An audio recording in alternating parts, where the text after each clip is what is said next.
wrong time to say this. Fox NFL Sunday's back this week with a great slate of early games. Then it's America's Game of the Week. Brady and the new look Bucs take on Breeze, and the Saints. Check local listings for the games in your area, or just watch it all on the Fox Sports app.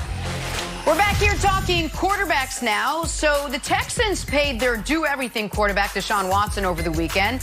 What does that mean for Dak Prescott in Dallas now? Dak signed his franchise tender, paying him $31.4 million this year, while the price continues to go up around the league after Mahomes got paid, Watson got paid.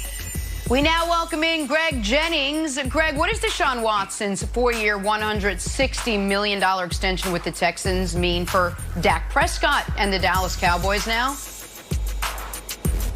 It really means that all of what Dak Prescott has been chasing, as far as his dollar, his number that he has for himself, he's been really on point. He's fully aware of what his market value will be and what he means to that organization and what these guys, who he probably already knew was going to be making upwards of 38, 39, 40 plus, which was Patrick Mahomes and Deshaun Watson, the two guys that we all talked about when it came to Dak Prescott's contract and the numbers being rising.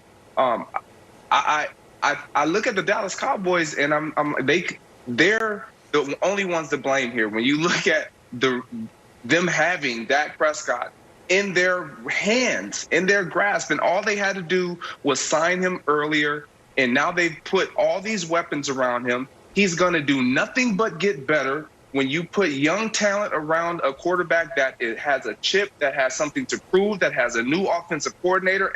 Well, not an offensive coordinator, but an offensive mind as a head coach, and Mike McCarthy that's going to put him in positions of success, who share the same like-mindedness of feeling like they have something to prove. This is trouble for the Dallas Cowboys. They're going to end up either having to pay Dak Prescott a bunch of money, what he was asking for, or he's going to walk out the door and someone else will pay him. Greg, I got to say this first before we jump into any football. Oh. Hey. Look at that. Listen, it's a little beat up right now, okay? It's a little beat up right now, but I have more Greg Jennings jerseys than you do, buddy. I assure you that. I love it. Hey, listen, people don't know, man, you're one of my all-time favorite wide receivers. You're talking about smooth. You're talking about catching the ball. When you look in the dictionary at wide receiver, Greg Jennings pops out there. That's why I collect your jerseys. That's why I have way more Greg Jennings jerseys than you do. But anyways, listen, I think you're off. I think you're off here. I don't think it did anything for Dak and the Cowboys, because there's a few positions where we look at the top 5 guys. Wide receiver is one of those positions. So when I was at the table, I was looking at your deal. I was looking at Randy Moss. I was looking at Terrell Owens. I was looking at Ocho Cinco. I was looking at all the top 5 guys during that time. And that's how we determined where my value was. At the quarterback position, I truly believe the approach is different. When you are one of those franchise quarterbacks, and there's only around 5 to 10 of them, you look at the one quarterback. That's what you look at. The bar is set. So Patrick Mahomes set the bar.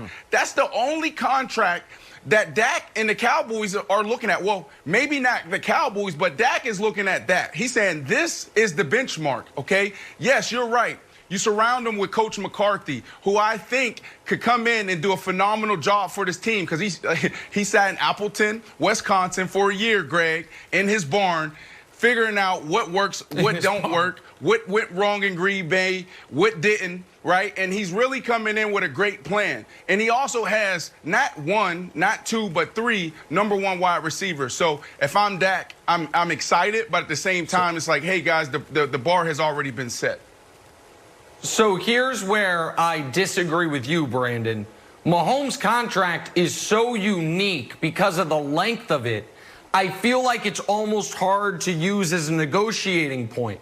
So I get what you're saying, which is you look at typically who's the highest paid guy, but when Rodgers is on a 4-year extension, Russell Wilson's on a 4-year extension, Deshaun is now on a 4-year extension, unless Dak comes to them and says, what I want is this 12-year mega deal, which is not, it would appear, what he wanted before. Before he wanted 4 instead of 5.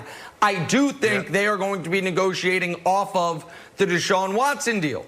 Which then brings me to this. To quote the great Marlo Stanfield from the fateful final meeting of the co-op, the price of the brick is going up, Dallas. Like, listen, if Deshaun Watson gets $40 million a year with the same exact playoff resume as Dak, it's about a demand. guy who actually does. It's about. Yeah, say it again. It's about demand, though. It's about demand. Think about if Dak Prescott was on the open market next year. And the Dallas Cowboys didn't have a quarterback. How much would they be willing to pay Dak? Oh, of course. Think about if he's on the open market next year and nothing happens good in Chicago. How much would the Chicago Bears and Mr. Pace be willing to pay him, right?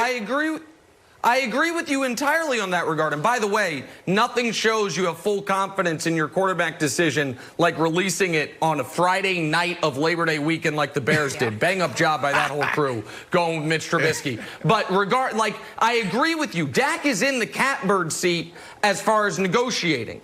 But I do think it's the Watson deal that is going to be the base of it. And Wilds, one of the important nuances here is Watson did get 4 for $160, but he's got 2 years left. So the Cowboys have, or the Texans have 6 years to spread that money over. Dak's got 0 years left. This year or next year. 0 years left because he's playing on franchise tag. So whatever they sign him to, it starts immediately, which actually makes it effectively more expensive than Deshaun's, even if they were to sign Wilds the exact same contract. Yeah, and if the cap moves around too, that second franchise tag would be very cost prohibitive for the salary cap. I'm going to throw a question to you, Greg. How much? Let's suppose if Dak does great, Cowboys do great. Obviously, catbird seat, like, give me my money, I'm good to go. But what if the Cowboys aren't great? What if the Cowboys are just mediocre? What if they go 8-8 again, or what if they go 7-9, and I'm Dak's agent? And I'm like, well, Deshaun Watson, he just got this big deal. And on the Cowboys, like, yeah, well, Deshaun Watson was in the playoffs, and we went 7-9. Like, what do you think happens then? Well, I think it comes down to individual play at that point. It's going to, we're going to focus on, if I'm Dak Prescott's agent, we're going to focus on my player's play. What did he provide? And we look at last year. They didn't make the playoffs, but what did Dak Prescott provide?